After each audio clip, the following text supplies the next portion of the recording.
All right, everyone, welcome to another episode of Brothers and Boss Battles, a video game showdown.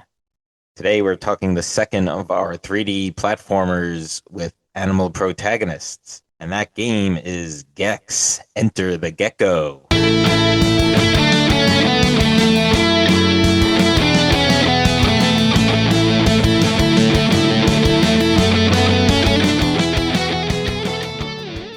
All right, Tom, why don't you tell us your initial thoughts on this game first?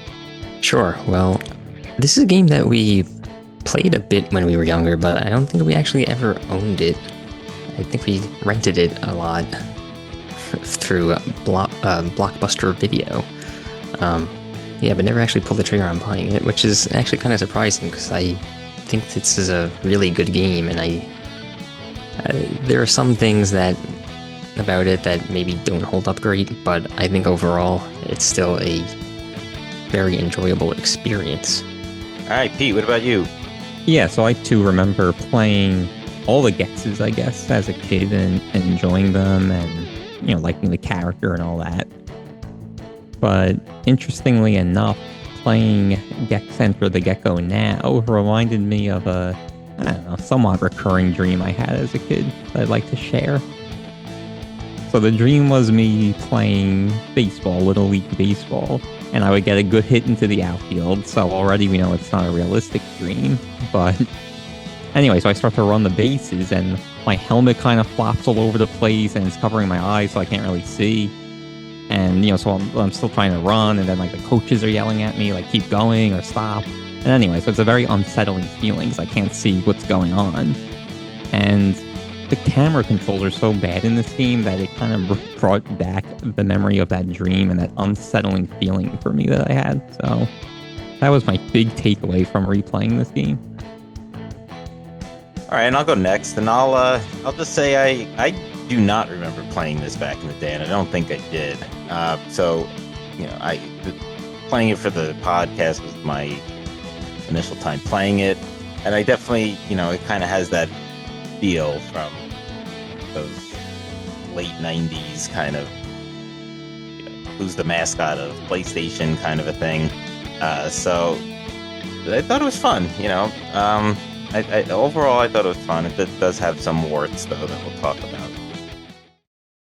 All right, Gex Enter the Gecko was developed by Crystal Dynamics and published by Midway for the North American releases for PlayStation N64 and Windows. PlayStation version came out on February 24th, 1998, N64, August 26th, 1998, and Windows September 30th, 1998. And for those that don't know, Brothers and Boss Battles, a video game showdown, is our podcast here, where me, Anthony, and my brothers Pete and Tom talk about video games, new and old. The way the show works is that we pick a genre or category of games, pick 3 games within that genre or category, and take an episode a week to discuss that game, its gameplay, characters, story, sound, effect on the gaming world, and more. The 4th episode of that grouping is our Bro Down episode, where we have a courtroom-style debate. Each of us defend a game of our choosing while attacking the other 2 and ultimately declaring a winner. All right, so this week is Gex Enter the Gecko, sometimes called Gex 2. Unlike the Sly Cooper game that we reviewed last episode, this is the second entry in the Gex catalog. And that's because, the first one is fitting. 2D. Yeah, the first one is 2D, wouldn't work in our 3D animal protagonist category. And this was also PS1 instead of PS2. As you mentioned, this game was also released for N64.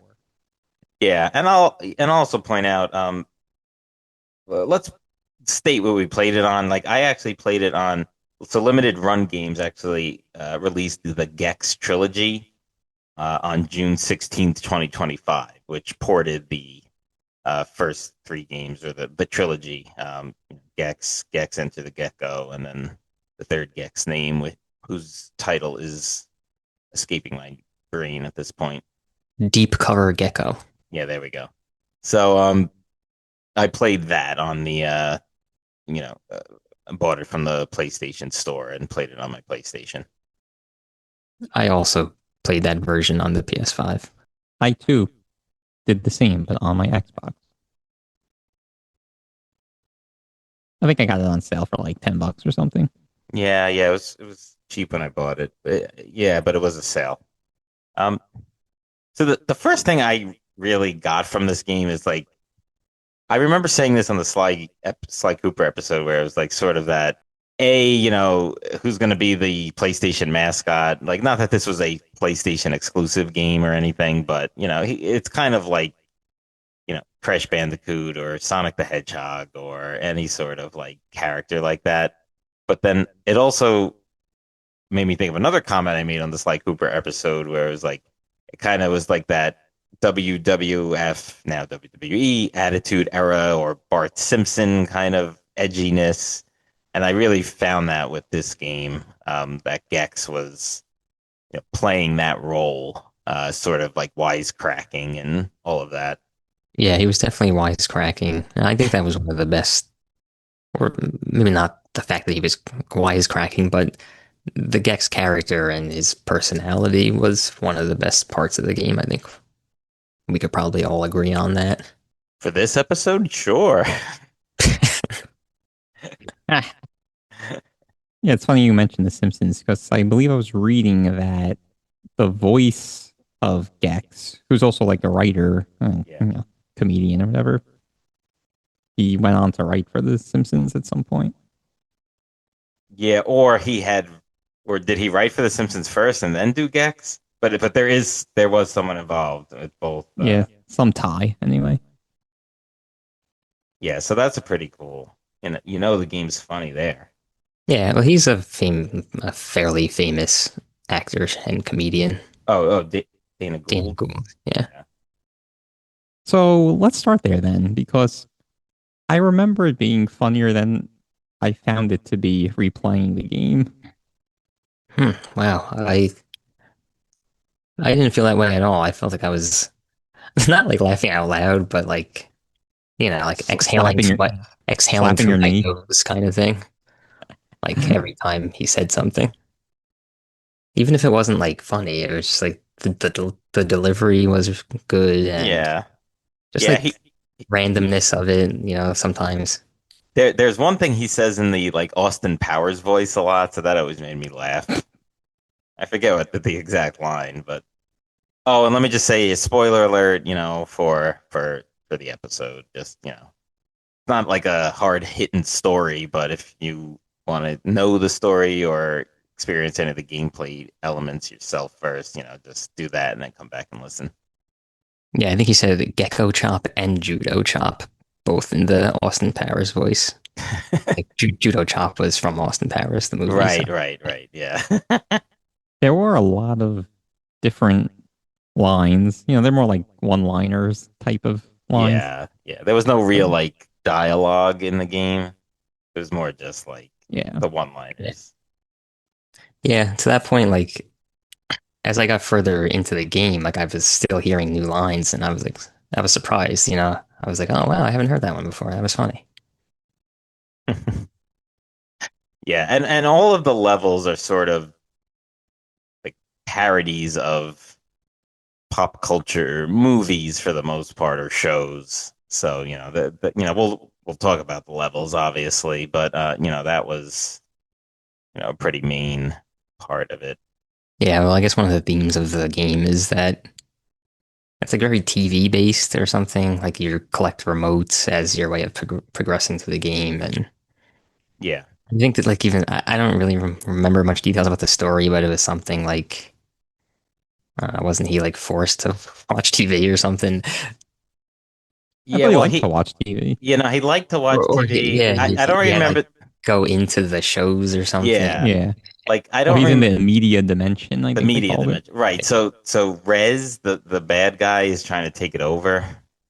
And I think like government agents ask for your help because you're so knowledgeable about the media realm or Right, whatever right, it right. was. So you go in to find all of the remotes in the different levels, and then that helps you get to face Rez and beat him finally.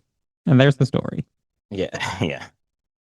Yeah, but again, like the levels are all. See, what I kind of liked about it is that there were multiple remotes in each level, and it was kind of like different paths in the same level.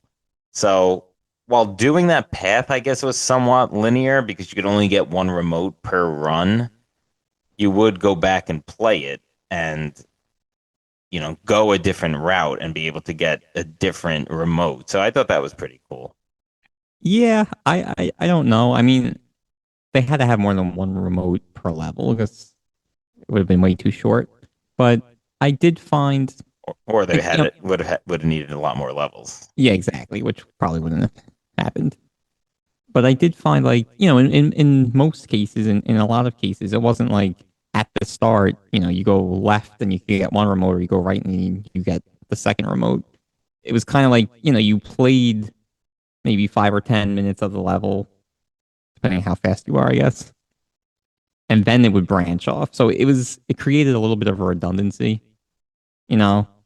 The first time you played Yeah, it, you got a remote, and then you had to go back in and play Yeah, parts of it again. I don't feel like it was 5 or 10 minutes. I feel it was more like 2 minutes, maybe, if Yeah, you're that. right. 10 minutes was pretty much, you were probably done with the level by then. Yeah. yeah, yeah, yeah. I think that the length. I mean, I don't think any of the levels were that long. It was more if they were difficult, and then some problems, like you mentioned in your intro with the controls or the camera. All of that may have contributed to not that it was a long game to beat, but like, the extent it was almost like an old game in the sense that like you weren't gonna speed through it right away. Because if you finish these levels perfectly, I mean, you could probably beat this game in a few hours. Yeah. If you wanted to, like, a 100%, it'd probably be a little bit more. I saw videos on YouTube that were close to 5 hours. Yeah. We should talk about the remotes though, because there were different kinds of remotes and different kinds of levels. And that's basically the main part of the game. You have to collect these remotes, and that's how you unlock new parts of the overworld to get to new levels. Right. But so you had that was like the main objective, but the gameplay is platforming essentially with enemies that you tail whip, and there was a few other like sort of moves, but it was like a regular platformer, but the end goal was instead of getting to the end of the level and like beating a boss or just getting to the exit, it was get the remote. And that's what led to the different paths that you had to take within a like a sub level. But yeah, go ahead Y- on Yeah, there's the red one. The red ones were the main like advance the story ones. right, right. And when you go into the level, they have the objective to get those remotes, those main remotes, and it might be like, climb this tower, and Yeah. that tower would be near the end of one of the paths, like at the end of the level, whatever. I did like how they showed you the remote, and like kind of like 2 seconds, like, movement of the map, like of where it was located. Sometimes it gave you a clue. Yeah. Yeah. But So sometimes it would show the one that you already got. Well, it would you show could the go one that you down and select. yeah, you can use the directional pad to go up and down to choose one. Ah. Oh, okay. But it didn't matter which one you chose. Like, You you could could just, get any one in the right. level. Yeah, Yeah. that was just to show you. I didn't realize you could do that. That's kind of cool, but I never did that. That's funny. So anyway, so those are the main remotes. Then in every, all the main levels, there was, I don't know what they call, like, basically a collector remote. So there's things that you collect throughout the level. There's, you defeat a bad guy and he drops three. Others are just scattered down the path. And would That you have one to I had, call? How yeah, many? what was it, like 30 of each? Was it? No, I thought it was like maybe 20, 30, 40, something like that. Oh, yeah. So that's 90 if that's the case, and you had to collect 90 of them, and then you would get a remote. I think it was 120 in all. It's Oh, like okay. it divvied up, different like amounts per like Right. collectible, but I think it was 120. But whatever it was 90 to 120. And like you had to get that too. And that would be another remote. Yeah. And then there was the hit. Did you mention the hidden one? No, I didn't. And Yeah. yeah, those are the coolest, Yeah. obviously. Yeah. The collectible one that kind of had an issue with because it encouraged basically dying. Me too. Yeah. It's Right, like the Because because when easiest you, way. Yeah. The enemy, uh, yeah, the enemies would respawn, right? hmm yes, You lost a life. Yeah, yeah. And that was like, I feel like in some cases that was the only way to actually complete it. I don't think that's true, but it was the easiest way in some Yeah, cases, yeah, yeah. yeah. for sure. Yeah, that I didn't care for that either. And that was really just like grinding, you know. If you just put in the time, you know, you were gonna Yeah, get that remote. It wasn't anything really skilled about it. So those are yeah. the main levels, but then there were also like these bonus levels that you would get, what, gold remotes. Gold, yeah.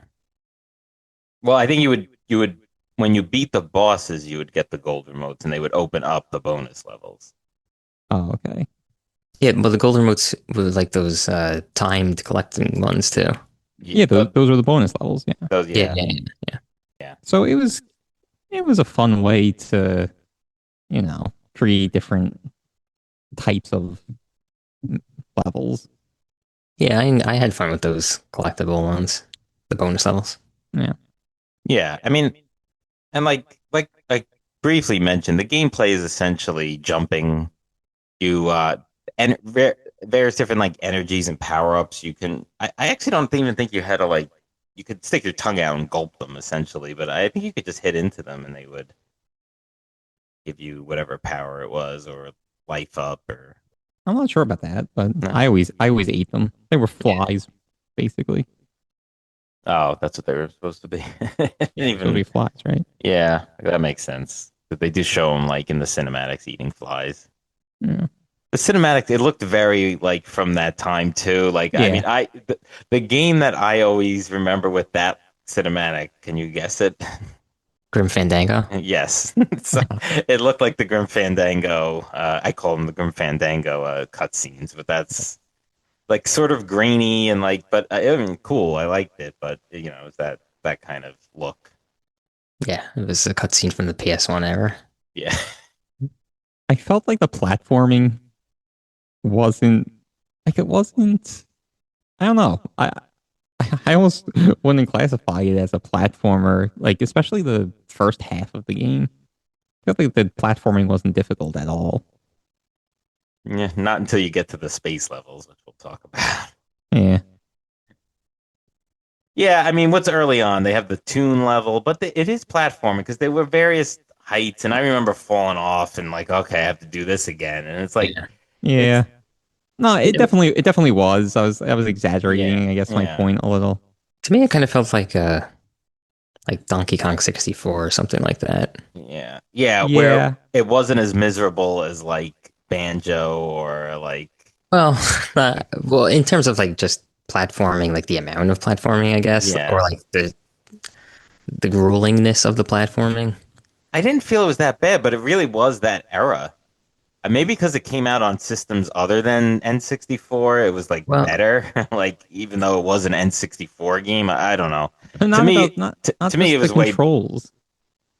No, Just the way the game was yeah, yeah, yeah. Like yeah. Donkey Well, Kong, like you had your overworld, and then you go to your other levels, and you're collecting a lot of stuff. I mean, yeah, but that just like that's in those levels, you're like the emphasis isn't like strictly on platforming. but isn't it though? Like I don't think it compares well to Donkey Kong 64 at all. There you get like your instruments and your guns and you're switching characters and there's like puzzles and you do like the Yeah, race. it's not as in depth for sure. Yeah, yeah, but yeah. It's a but little Donkey Kong simpler, 64 wasn't all about the platforming because they had all the other stuff. But but Gex doesn't have any of that. none of those games were though. Like that we reviewed, like That's Banjo true. Kazooie isn't all about the platforming at That's all. true. Yeah, Conker, I mean Mario 64. This is more I of like guess. Yeah. that level of that time of platformers where yes they were platformers and I don't really know how you would categorize them as something else, but it's not like Super Mario Brothers 3 for the NES, Or like which even is like Crash Bandicoot is more platformy, I feel, and yeah, like that's Yeah. true. Klonoa, like we talked. I mean, those are both in the 2.5D platformers, but Yeah, yeah, Yeah. yeah. Yeah, it's true. I don't know. I mean, I had huge complaints about those N64 games with the controls and the camera, and I didn't. The camera was annoying in this because you could turn your head with like I guess they were the shoulder buttons or one of those, but when you hit a wall, it would like just stop, and that got annoying. But I didn't feel like the actual platforming controls were as No, poor as those other games. I don't know. I felt that the camera was abysmal in this game. Yeah, I think it Like was. it would change the camera when you were mid jump, and then Yeah, you would like not be able to no, like it was terrible. yeah. And the thing I heard the most wasn't his quips. It was that stupid like whistle sound or whatever when like the Yeah, cam it's you're the trying to camera. swing the camera and it hits a wall or something. Yeah. But the platforming because it wasn't I don't that difficult or that like penalizing if you missed a jump or something. You know it was okay. Like it was acceptable Yeah. because you'd still complete the level and without any major frustration. But I thought the camera, not the controls necessarily, but the Hmm. camera was the worst of any game we've talked about. I mean, I will certainly say that the camera, in my opinion, was worse than the controls. That was the point I was making. Like, I think the controls in those other 3D platformers were worse. I mean, I don't Yeah, know. I'm not sure. I don't think the controls are too that great in this game either. I don't know. Maybe because I got to use a PlayStation control instead of an N64 control, Yeah. I liked it Like better. But my initial like Thought we already did that. my initial thought, no, when I first popped in the game and started playing, it was I thought it ran quicker. Like it was pretty quick for a late 90s platformer, I thought. I thought he moved nicely and jumped nicely. So, I did read, and I don't know if this would have if it was that stuff, but that like the N64 version did have to pare back a lot of stuff. I think like maybe it wasn't like the actual gameplay stuff, but it did pare back like the cutscenes and some of the other stuff too. Like yeah, a to lot of the save on lines were cut. space. Yeah, the lines, yeah, just to save Yeah. on space, I guess, on the cartridge. But So this might be a good time to mention this. There were version exclusive levels. So there PlayStation yeah. had one and Oh, then N64 had a sorry. different one, obviously. I read about the all right. Oh, the okay. I didn't even catch the PS one, but yeah, I knew the like the Titanic themed one was the N64 exclusive. Yeah, right. And that one Yeah. apparently was mostly underwater. Oh, So I'm glad I played, I guess, these ports were the PlayStation version.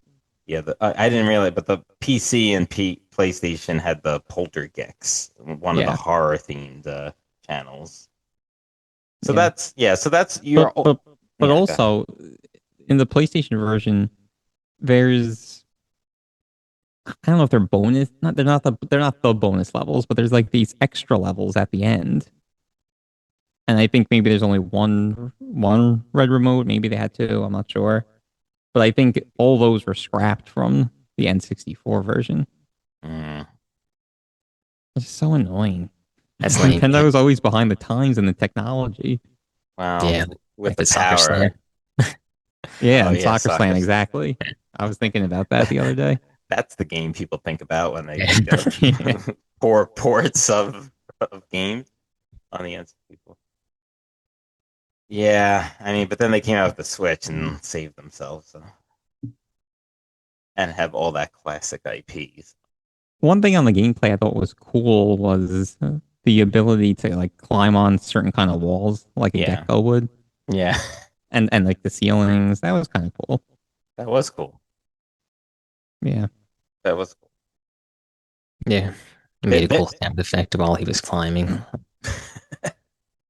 Yeah, that was they. It created a whole different like element, and I'm playing the first Gex now, and like there are parts where you have to climb to like get past certain. So, and that's more in the 2D vein, so I won't talk about it much. But like it was, yeah, it's a cool little feature they had. Yeah, you Yeah. actually have to use it to find some, I think, hidden remotes or even Yeah. Yeah. some of the Mm. objective ones. So Yeah. You had to use it and to yeah. navigate through the levels in some cases. But that was Yeah. basically it. I mean, he had like a higher jump, right? If you jumped on your tail or use your tail or something. So there's like the regular jump and the higher jump. It was climbing on the walls. He would, basically attack with his tail to hit the enemies. But that was basically it, right? in terms of Yeah, then when you get the power up, you can. Breathe yeah, fire. Yeah, true. Those are very few and far between, yeah, yeah. those power ups. Yeah, so I just want to like talk about the so like it's set up in this overworld and like it's sort of it's not sort of it's set up in the overworld and parts of it are locked off until get enough remotes and open up new parts to get to the boss, and then that opens up more. So, it's like sectioned off by how many remotes you've gotten. So you kind of have to get everything, um, at least remote wise. Not everything. No, yeah, a lot of the remotes though. And it's like TVs in the overworld, and you go to it, and then that's like the level. And then there's two or three remotes per that level that you can get, and the levels are themed, and there's some themes that repeat. Like there's a cartoon based channel that has two levels, a horror themed channel that has three in the PlayStation version. Then others that and I do want to talk about that because I feel like those are it's kind of like the most important part of the game, and they're those type of themes because again it's all parodies off of pop culture movies and television shows.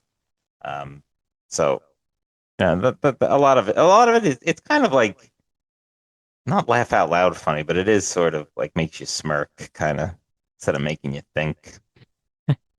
Yeah. Humorous. Yeah, funny bone. Yeah, I don't think there were really any level themes that I disliked. I guess the most or the one that I disliked the most would be the space one. Yes, that was, Same. I think, by far the worst, and the worst just because it was like a little too difficult and like cheaply difficult. I think one of the main annoyances in that level was that you needed to get air bubbles to breathe. So while we didn't get stuck with a underwater level, we did get essentially that. Yeah. The bubbles were very frequent, but there were times where you just kind of lost track of your air because you were Yeah. trying to time a jump and you were waiting for something Yes. to happen. And Exactly. yeah, Yeah. it was Yeah. annoying. And the platforming was probably the most difficult in those levels. Well, there was two space theme levels. There was the Umpire Strikes Out and Yes, pain very funny. and Pain in the Asteroids. So Yeah, like and that one was very aptly named. yes, because Yeah, that yeah. was a That was pain tough. in the asteroid. That like so there was like Star Wars, Star Trek, X-File themed. There was like bad guys with lightsabers, kind of looked like stormtroopers, even. So it was all of that. It was cool. I mean, that stuff I liked. But the Strikes Out was really hard because it was like the first one, and that was sort of the introduction to the breathing thing. And then the pain in the asteroids, I think, was the one where it was like a lot of platforming where it was almost like blind faith jumps in a lot of spots. Like you were kind of just jumping, and then like you had to press the button, and it would make all of the platforms start moving, and then like timing Yeah. that sometimes got difficult. Yeah, I mean that was the second one of the Yeah, space levels and definitely the more difficult. yeah, Yeah, that one I remember it took me a long time to even find any of the remotes in that level, like the standard ones. yeah. Like, Well, one you Yeah. have to ride the rocket, which is kind of cool, but like Yeah, that's cool. Yeah. it was those are so tough. I don't know, it was just such weirdly hard compared to the rest of the levels. yeah. Yeah, I felt the same. Although there That was another very difficult level. I think it was Samurai Night Fever.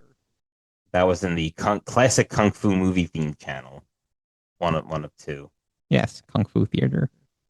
But that one was like you had to, I guess, hit the gongs and different paths, and then it would open the door and kind of the main part. Yeah, But there was a lot of tough platforming in that one too, I thought.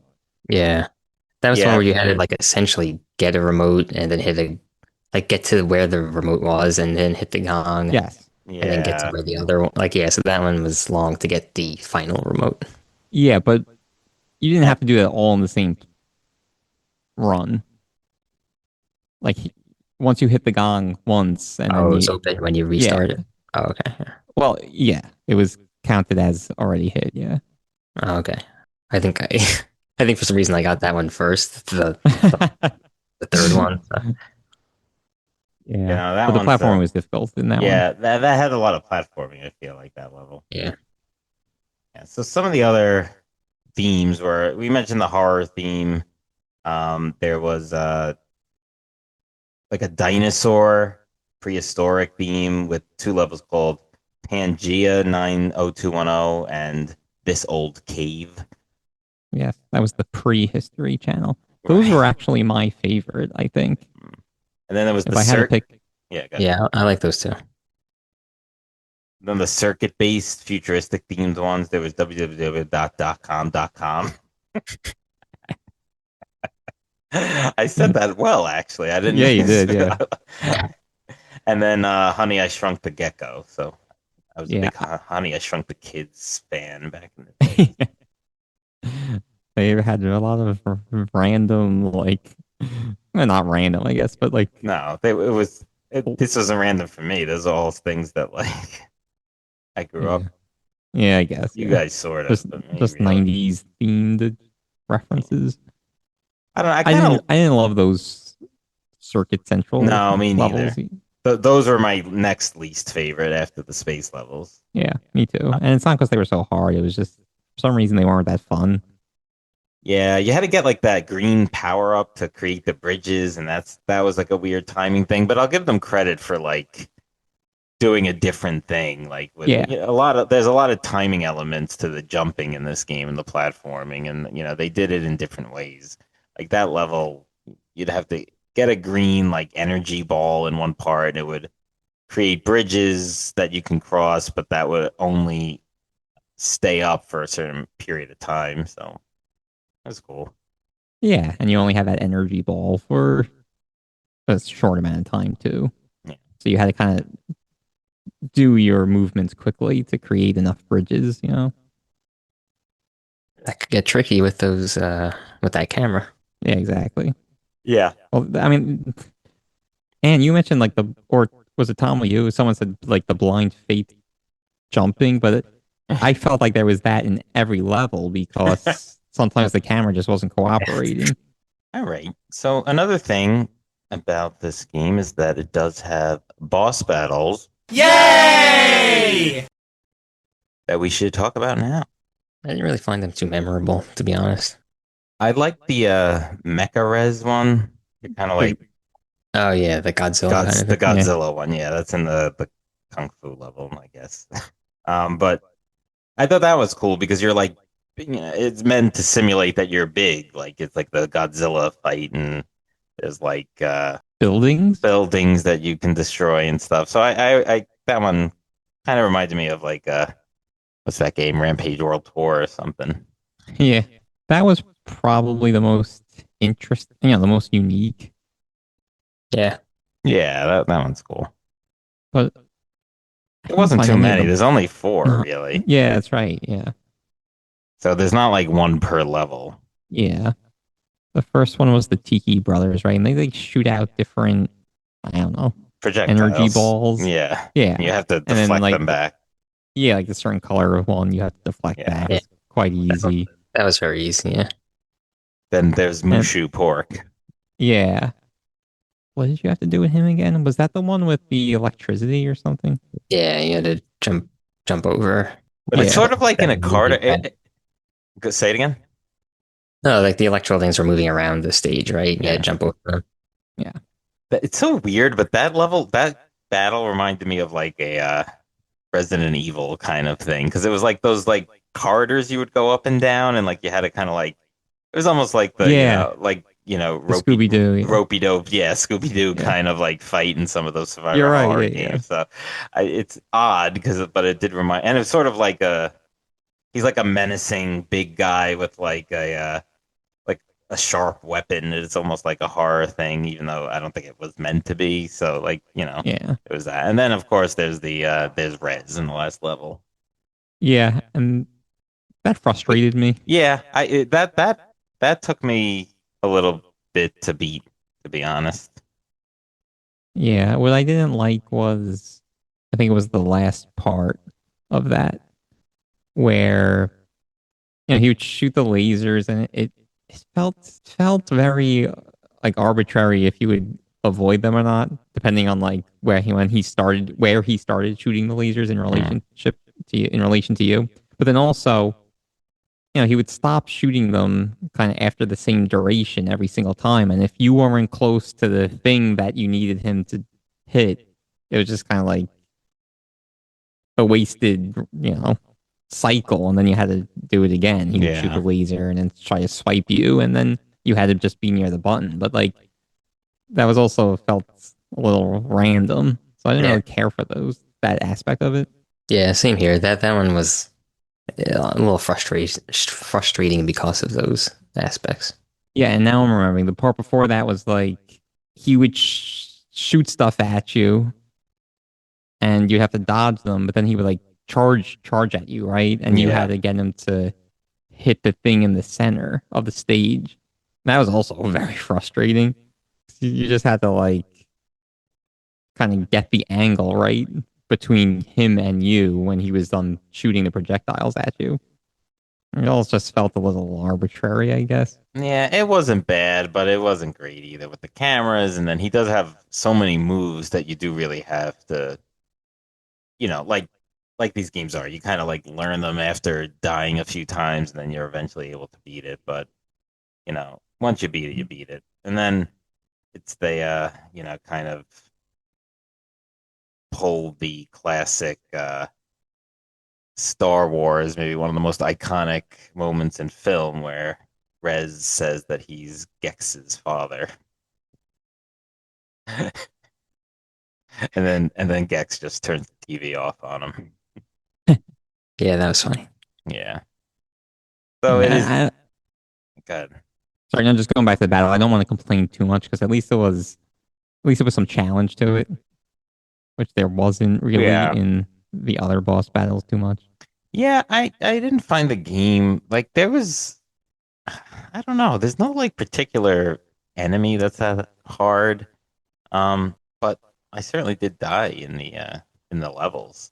I mean Yeah, me too. the air breathing stuff in the space levels was tough. And then also like that like towards the end of the second space level, it really is, the places where you're jumping is just like it's not like totally visible in my opinion, or like apparent where you got to go. And then I don't know, was there any other enemies that kind of stuck out to you, like the regular enemies in levels?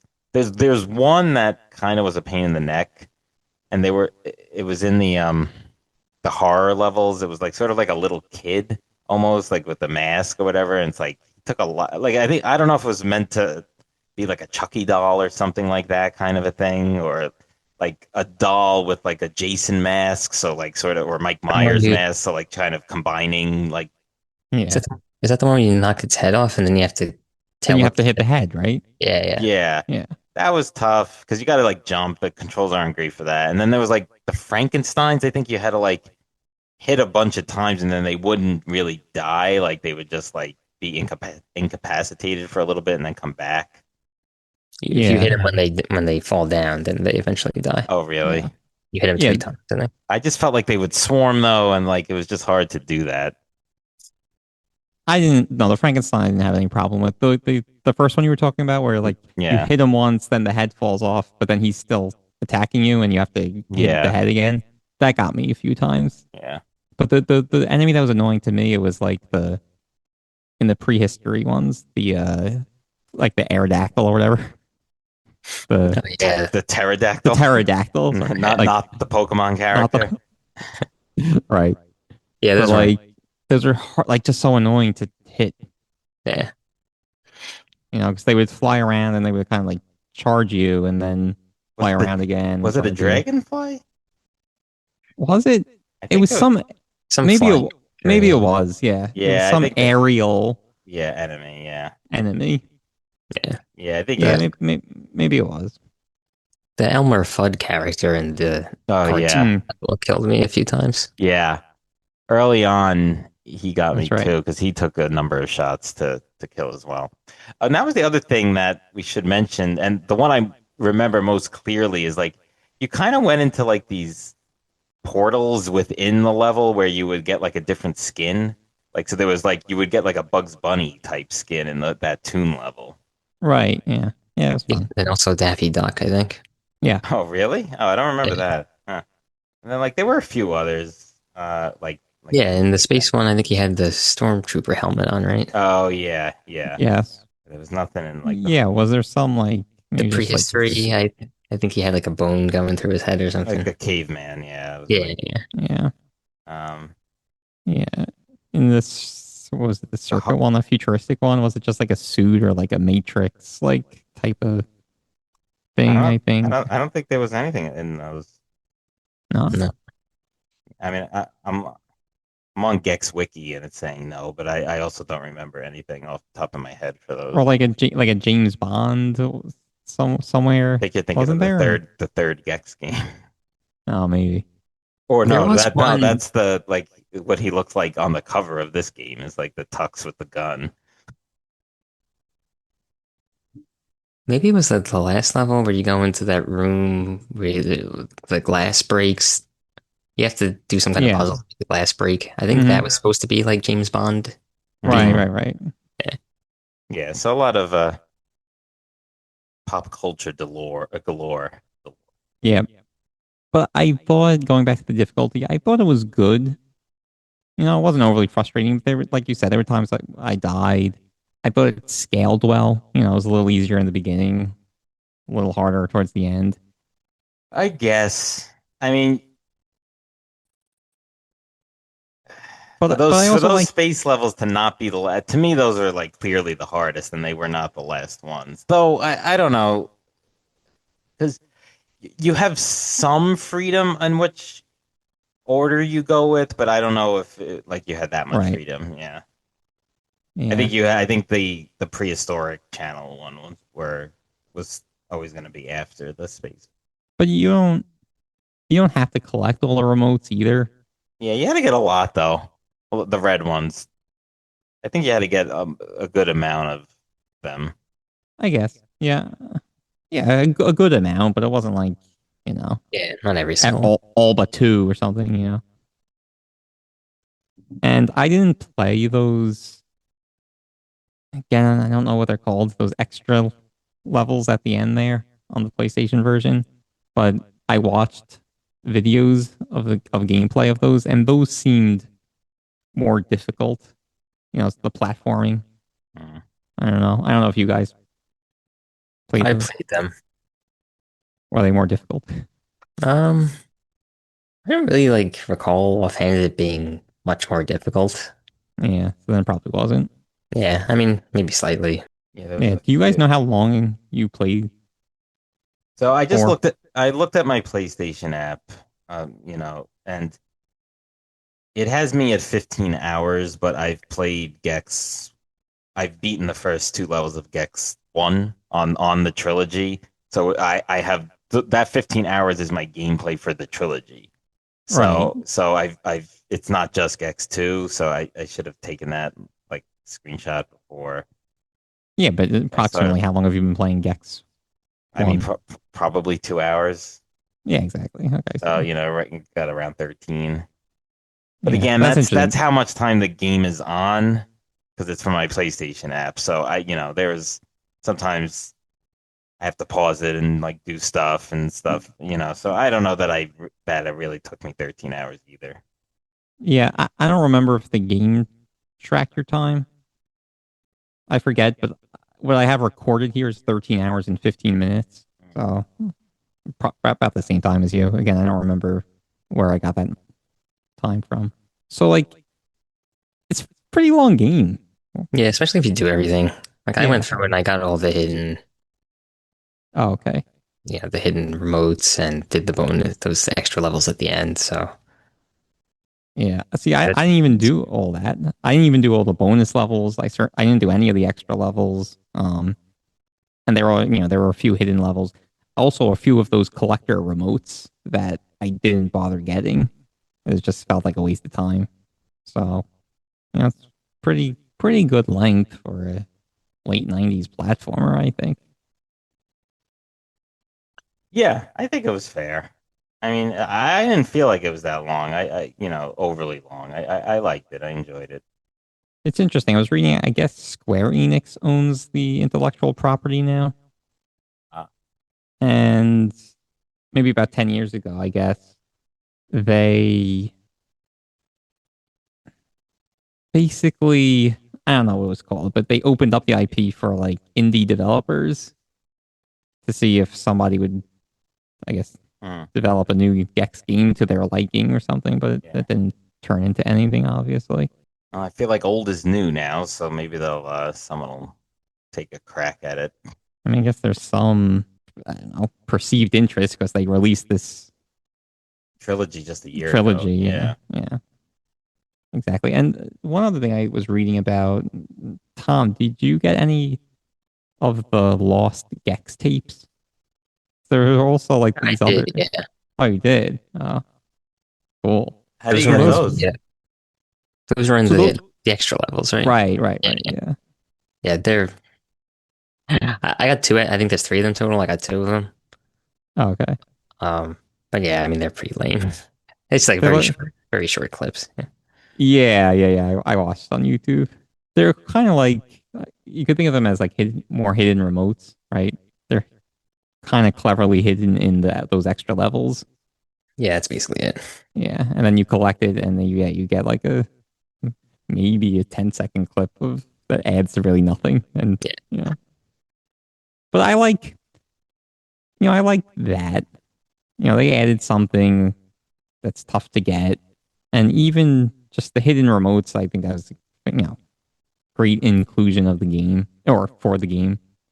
I like when there's kind of like, oh, you could go through this window, and there's yeah, I like a that stuff too. yeah, All right. There's nothing else to add. Should we give our final thoughts? yeah. Let's do it. All right, Pete, you want to go first? Yeah. So like I said, I remember playing the Gexes and liking them, when I was younger, and playing Gex 2 nowadays, it it kind of disappointed me a little. The camera for sure was worse than I thought, and it created a lot of points of frustration for me. But even, putting the camera stuff or, controls aside, I didn't have as much fun as I thought I was going to have. And I didn't, I mentioned at the beginning of the episode, I didn't laugh as much as I thought I was going to laugh. Like, I don't know, a lot of the lines fell flat for me too. I thought the references were going to be, better. All that stuff, I just had to, you know, my memory kind of had more fond feelings than it turned out to be. So by no means is this a bad game, but I'm somewhat surprising myself by not recommending the listeners to play this one. All right, I'll go next. So I actually was pleasantly surprised. Like I said, I didn't play or certainly didn't remember playing back in the day this game. And again, I'm not the biggest platformer fan, and especially these early 3D platformers, but I actually really enjoyed this game. I liked the pop culture references.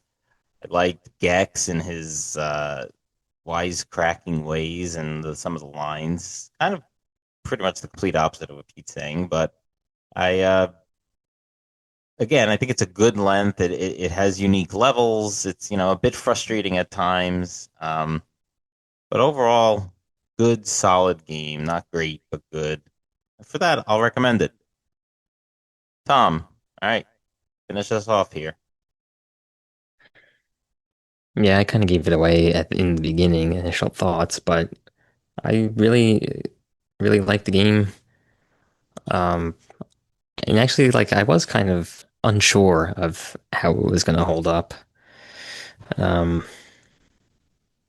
like a lot of the 3D platformers, from that era, they could have issues that make them unpleasant to play. But no, I had a really good time with this one. Like I mentioned, I went through and basically 100%ed the game. Well, this, aside from that one lost tape or whatever, but other than that, I went through, got all the remotes. I was compelled to do so because I was having a good time with the game. And yeah, I mean, I would definitely recommend it, and I am looking forward to playing the sequel too.